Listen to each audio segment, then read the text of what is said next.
In the endless silence of space, alien empires crafted weapons that could shatter moons and burn entire continents in seconds. Yet when those weapons were turned on humanity, something happened no one expected. Firepower that had broken civilizations simply bounced off. Across the stars, commanders whispered in disbelief, wondering how fragile-looking humans could endure the unendurable. This is the story of the day the galaxy learned that humanity's strength was not in their machines, but in something far more terrifying, an unbreakable will. The galaxy had long believed in power measured only by weapons, plasma cannons that could vaporize mountains, particle beams that carved through battle stations, bombs that shattered the crusts of worlds. For millennia, alien empires had risen and fallen in an arms race to wield the strongest fire, and each time a new empire brought a new weapon, others crumbled before it. So when humanity was discovered, small, fragile-looking creatures from a backwater blue planet, the galaxy assumed it would take one strike to erase them. They were wrong. The first encounter came at the Siege of Korath, a fortress world belonging to the Dominion, a species whose crystalline ships bristled with weapons capable of disintegrating entire fleets. Humanity's expeditionary ships had entered orbit to defend the newly allied Korathi, and the Dominion wasted no time unleashing their strongest firepower. A beam lance the size of a city lit the sky, striking directly at the lead human dreadnought. The Korathi closed their eyes, certain they would watch the ship evaporate in silence. Instead, the dreadnought emerged from the explosion still intact, armor scorched, plating torn, but still advancing through the fire. On the command deck, Captain Elias stood, smoke rising from broken consoles, his crew blooded yet unflinching. "Forward," he ordered, voice calm but burning with fury. "They think they can break us. Show them otherwise." That moment became legend. Again and again, Dominion weapons that had shattered countless enemies slammed into human ships, tearing steel, twisting bulkheads, drowning decks in fire.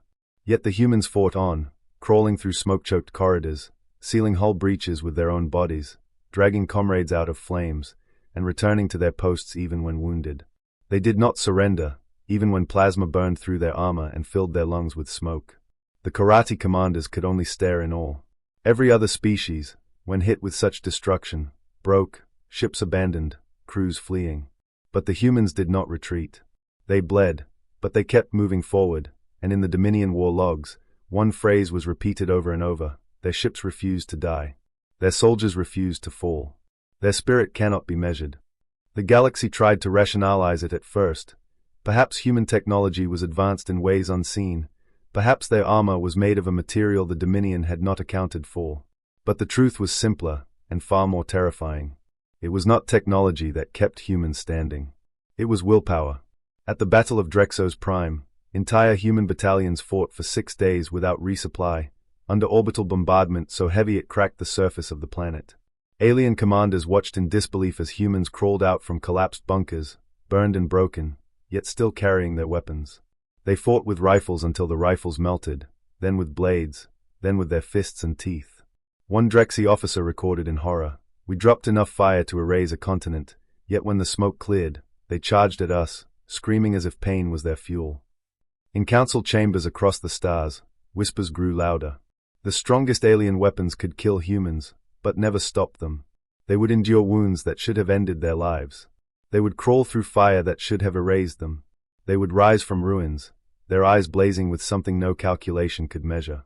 On Karthis, when the Dominion deployed their ultimate weapon, a planet-buster cannon capable of cracking tectonic plates, the human defenders stood their ground. Entire cities fell, skies turned into storms of fire, yet when the dust settled, survivors dragged themselves from the ash and rallied beneath a burned human flag. Survivors who should have been corpses stood and fought again, as if death itself had been denied.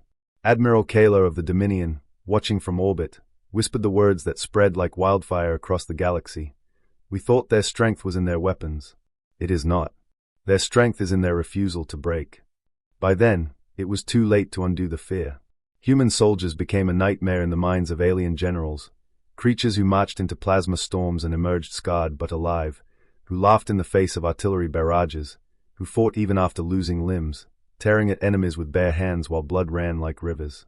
One captured Dominion soldier described it in terror: "They are not warriors.